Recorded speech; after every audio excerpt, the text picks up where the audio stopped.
There you see as they come through the whoops here in Arnhem, Holland.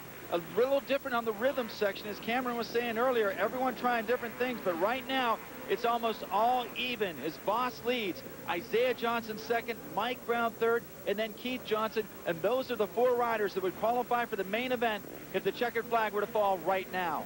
And that would put Jeff Gibson into the semi, and he's been looking great all weekend. One of the faster riders on the course. I think a big surprise to a lot of people. He's actually scheduled to ride in the 125 West when he goes back home. But he says, hey, if I can keep riding like this, I may just stay in the 250s.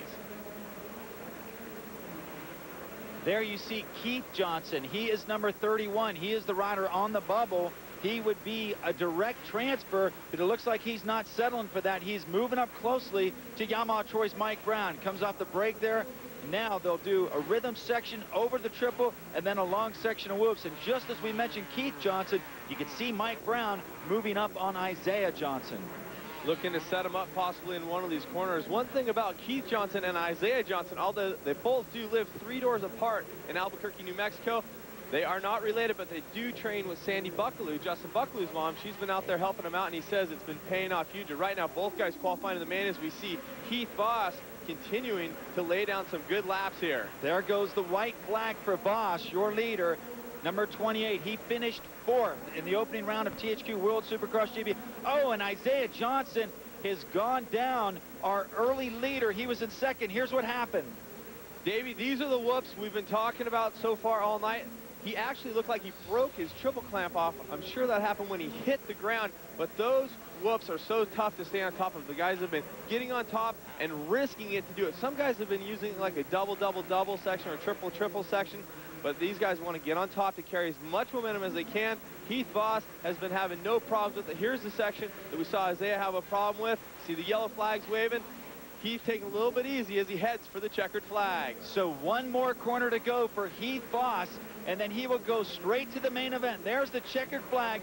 Voss is our first winner tonight here in Holland. Mike Brown will transfer to 2nd. Keith Johnson is 3rd, and Jeff Gibson takes the 4th and final transfer spot in 4th position.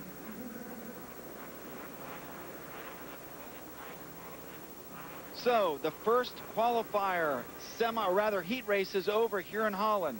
Heath Voss is your winner. Mike Brown, Keith Johnson, Jeff Gibson leave a 1, 2, 3, 4 Yamaha sweep. They will all go to the main event. The rest of the riders, including your early leader Isaiah Johnson, will have to go to the semi. There's your results. 250cc Heat 1. Heath Voss, Mike Brown, Keith Johnson, Jeff Gibson. 1, 2, 3, and 4, all riding blue, all riding 2 strokes. 5th place, Grant Langston, the former 125 world champion and current U.S. national champion, will have to go to the semi with everyone else. Take a look back at the start. One of the surprises there, Doug Dehan had a great race. Only 2 out of qualifying. A lot of great action. The inside pass. Heath Voss not afraid to mix it up, and well, mixing up with Brown, he could be dangerous because he is a guy that can push around. Mike Brown certainly known for that. And there you see what happened to Isaiah Johnson. He went down, and that left Heath Voss to take our win and get on the scoreboard first here at the Geller Dome in Arnhem, Holland. Standing by with Heath Voss. Yes, we always see this guy on the podium during Supercross season, but Heath, I'll tell you what, you made that pass on Brownie. That's not an easy thing to do. No, I didn't get the best start. I think I come out like 7th or 8th, and the whoops are really big tonight, and my trainer back in San Antonio's got me built up, and I'm strong, and I think I can take them. You're riding like you got something to prove out there. Usually we see you go through the pack, but not that fast.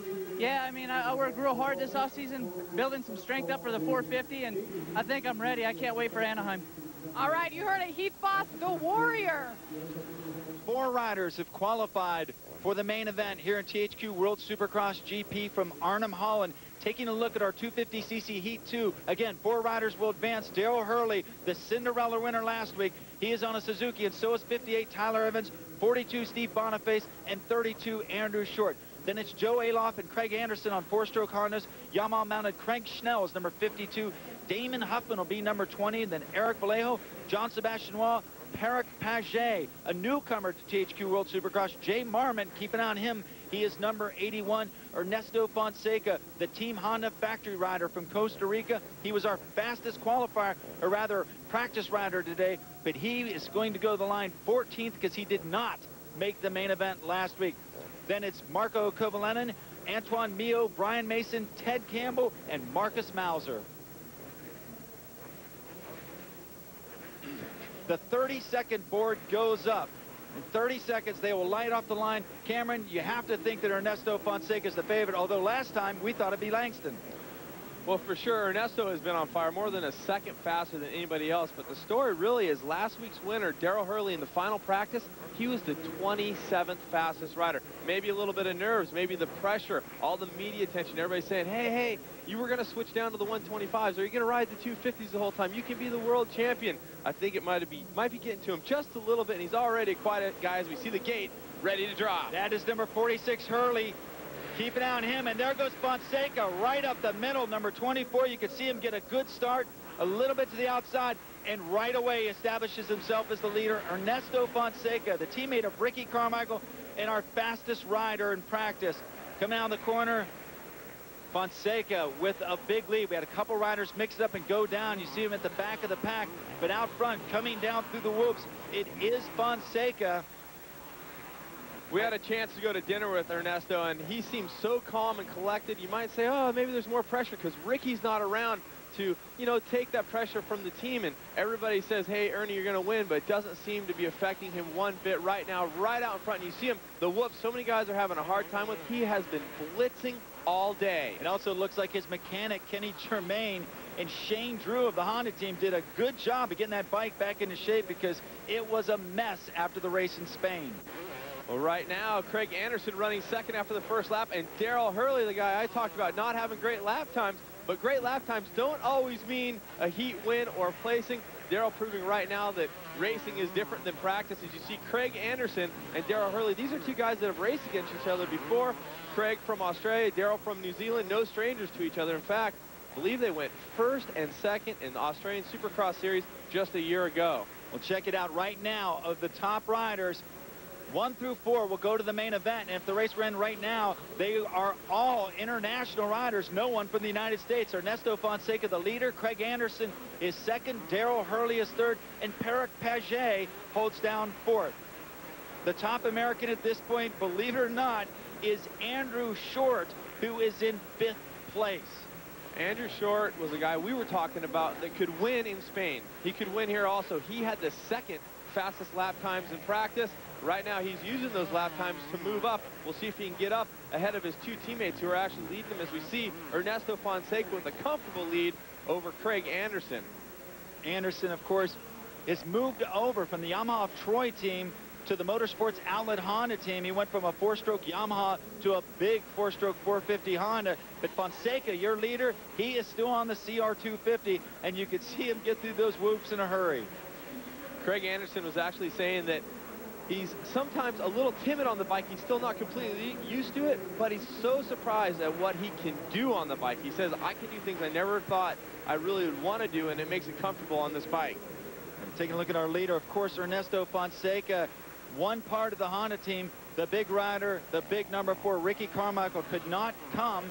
He injured himself in testing, so he is sitting out. But how much do you think Carmichael helped Fonseca get ready for this race?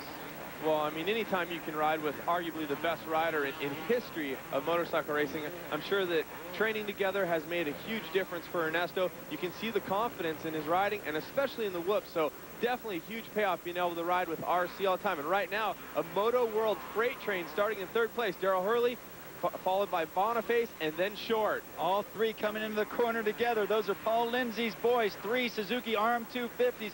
Right now, Hurley holds the advantage. Then you see Boniface. Then you see Short. And actually, Short has now passed his way into a qualifying spot.